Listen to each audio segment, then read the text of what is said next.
الأهلي بيفوز على الإسماعيلي 2-0.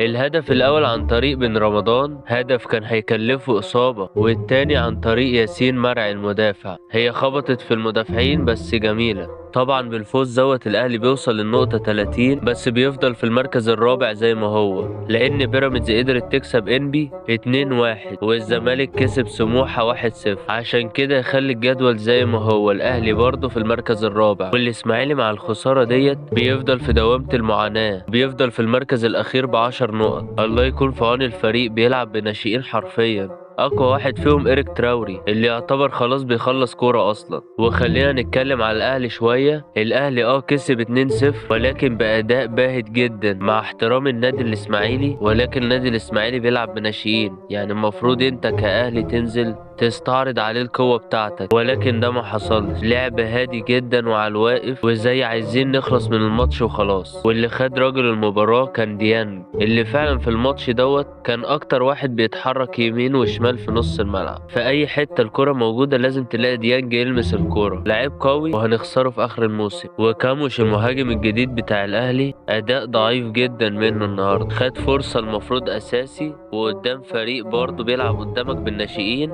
وانت ضيعت فرصة كانت سهل ان هي تخش جون. انا مش شايف ان ده المهاجم اللي يعوض وسام ابو علي. وبرضه قول لي انت رأيك فيه يا شيخ. ده محمد شريف اللي بيبطل كورة نزل عمل حركة عنك، عيب والله. قول لي رأيك في المباراة في التعليقات، وكالعادة ما تنساش اللايك والاشتراك. شكرا.